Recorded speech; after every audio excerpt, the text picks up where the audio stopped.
début des années 2010, l'équipe développement durable centrale de Decathlon a commencé à se structurer, à accompagner les différentes marques sport que vous connaissez, type Quechua, Skipor, Kalenji, etc., pour les faire progresser sur le sujet environnemental.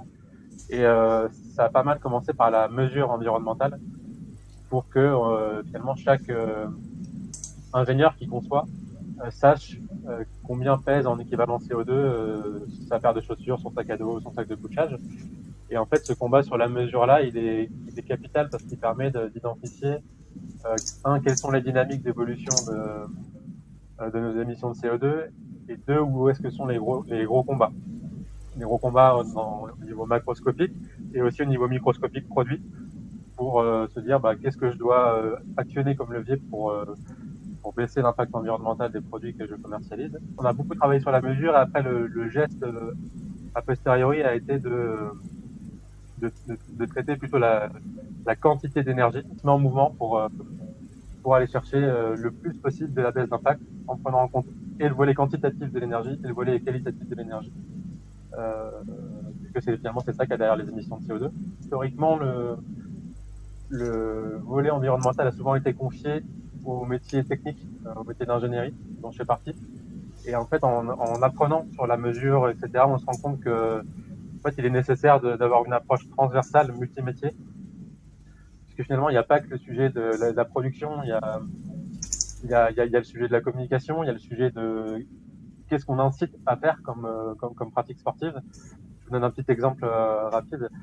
On s'est intéressé à l'impact environnemental d'un trekker donc qui pratique la randonnée itinérante autour du Mont Blanc, un Français, versus un Français qui pratique la randonnée itinérante en Patagonie. On se rend compte qu'il y a un relatif équilibre entre la pratique du trek autour du Mont Blanc et le poids environnemental de la panoplie nécessaire pour trekker. Alors que quand ce même trekker part en Patagonie, bien l'impact de sa pratique sportive devient, j'ai plus les ordres de grandeur, mais c'est colossal comparativement à l'impact de sa panoplie. Et donc, si on veut être cohérent, on peut pas faire de l'éco-conception et inciter à partir à l'autre bout du monde. Donc, je pense que là, ça vient toucher les métiers de la communication et des univers et de l'imaginaire qu'on développe autour des panoplies qu'on distribue.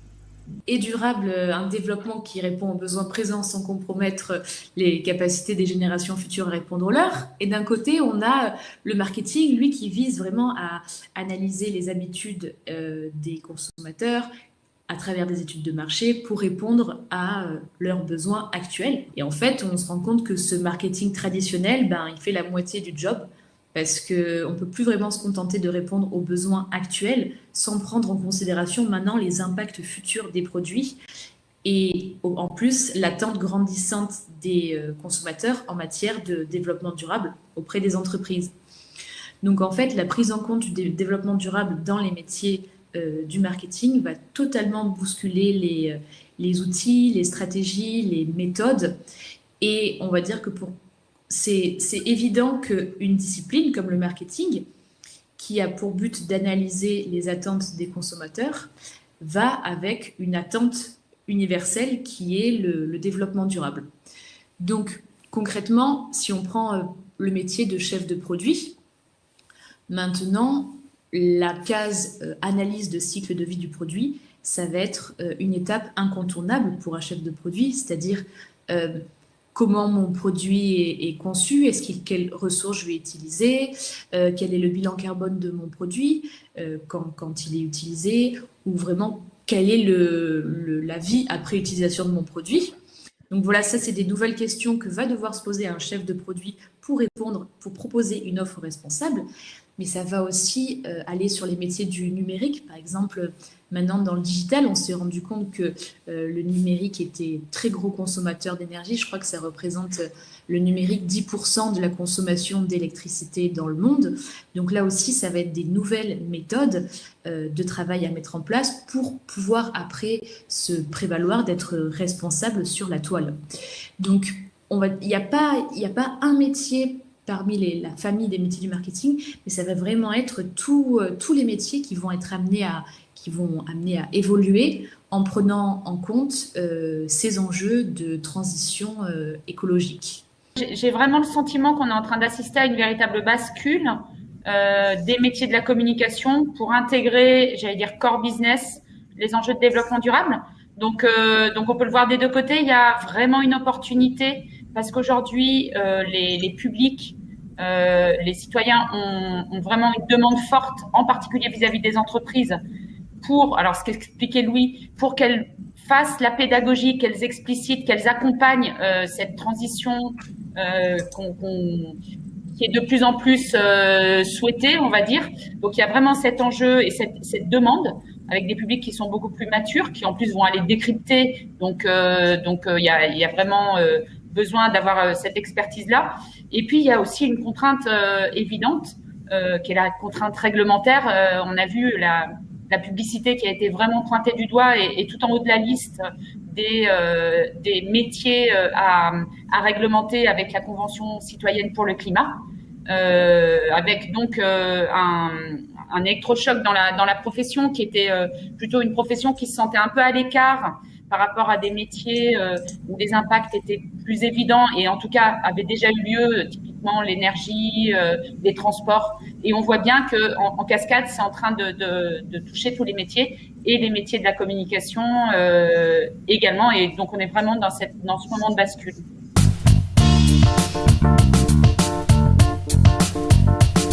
En tant que spécialiste du recrutement, donc j'ai effectivement cette vision globale du marché du travail, du développement durable. Et effectivement, c'est tout à fait ça. On est vraiment aujourd'hui à des fonctions qui sont finalement très décentralisées de la responsabilité sociétale des entreprises, donc RSE comme on l'appelle. L'idée, c'est vraiment que les opérationnels, donc qui sont sur chacune des fonctions, s'emparent de ces sujets et soient vraiment force de proposition aussi sur ces sujets. Mais on ne peut pas forcément être force de proposition sans vraiment connaître la matière. Tous un rôle à jouer dans la transition. Les RH, plus particulièrement, c'est une fonction qui est clé dans une organisation puisqu'on parle de capital humain.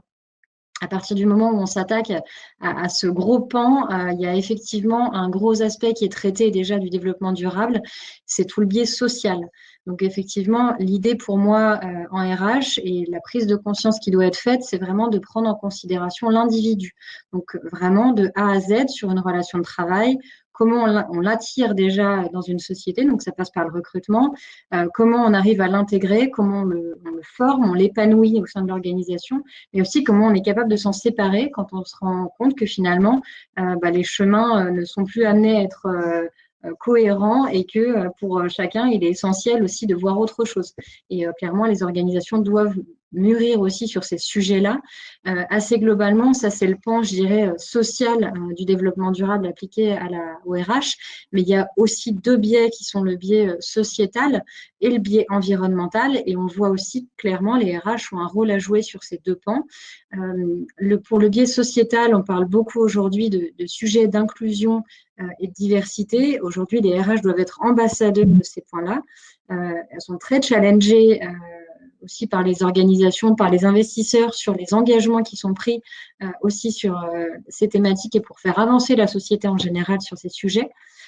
Et puis, sur le biais environnemental, typiquement, un RH peut aujourd'hui travailler sur une politique de mobilité, par exemple, pour ses salariés et avoir un gros impact environnemental. Donc, il y a vraiment des sujets très commun finalement entre la responsabilité sociétale d'une entreprise et ses RH. Et aujourd'hui, ce qu'on remarque, c'est que souvent, on est sur une vision des ressources humaines qui est très compartimentée, où chacun a un peu son précaré, sa fiche de poste. Et demain, on sera beaucoup plus, à mon sens, sur une vision intégrée, globalisée, où on va devoir apprendre à travailler ensemble pour arriver à appréhender les sujets et les enjeux communs. Il y a une prise de conscience aussi qui nous vient à la fois de la part des candidats et notamment d'étudiants qui rejoignent le monde du travail, mais aussi en interne, que c'est l'affaire et de nos consommateurs et consommatrices, que c'est l'affaire de tout le monde en fait. Donc là aujourd'hui je vais parler de la partie RH, mais c'est vraiment cette prise de conscience qu'en fait tout le monde a sa pierre à apporter à l'édifice. Et du coup, si pour schématiser vraiment cette idée de c'est l'affaire de tout le monde chez Ubisoft, il y a des personnes qui vont réfléchir en ce moment à l'impact de nos produits, donc en termes de contenu, qu'est-ce qu'on monde dans nos jeux? Est-ce que nos jeux ont une bonne représentation de la société avec dans toute sa diversité? Il y a des personnes qui vont réfléchir aussi à l'impact green de nos produits parce qu'on est sur des produits qui consomment énormément d'énergie en termes d'internet avec des serveurs en ligne.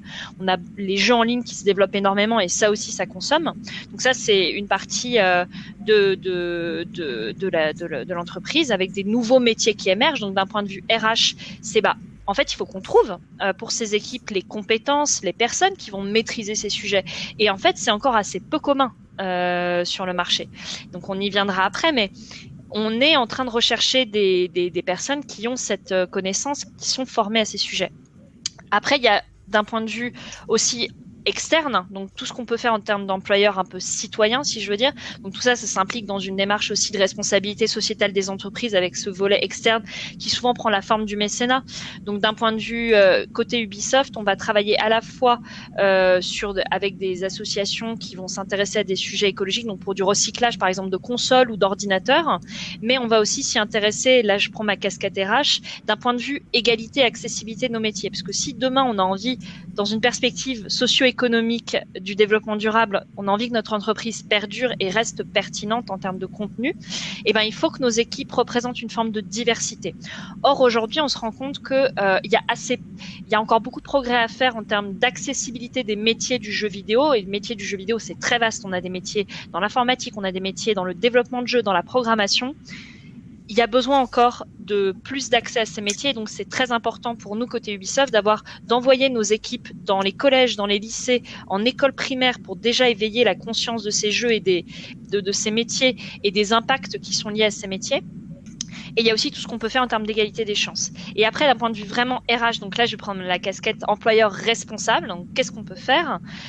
Donc là, au niveau vraiment de cette idée de développement durable, de la soutenabilité de nos équipes et de l'entreprise, il y a tout ce qu'on va mettre en place en termes de conditions de travail. Et en ce moment, le Covid, ça a été assez faste en termes d'imagination et de créativité pour maintenir une qualité de travail, pour maintenir un bien-être quand même et une volonté de travailler au quotidien dans des conditions qui sont quand même assez dures pour nos équipes qui n'avaient pas l'habitude de travailler intégralement à distance, donc révolution des modes de travail, donc adaptabilité, on a besoin de s'adapter en permanence et d'un point de vue RH, c'est comment aider nos équipes à s'adapter, à conserver cette agilité, à pouvoir s'adapter en toutes circonstances.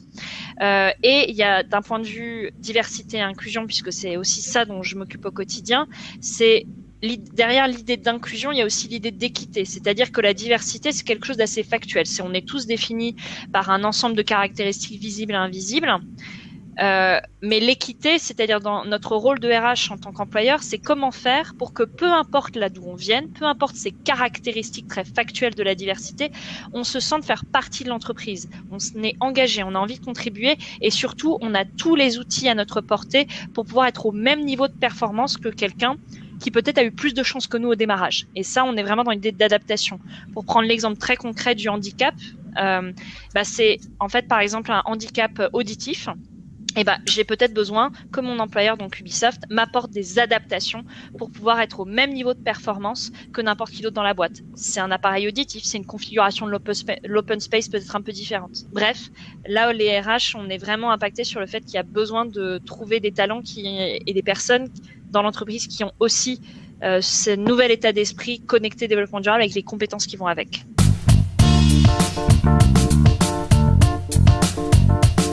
Je vais vous faire un retour d'expérience. Moi, j'ai été diplômée d'un master en développement durable en 2015. Donc, c'était globalement les premiers masters qui étaient proposés par les écoles de commerce.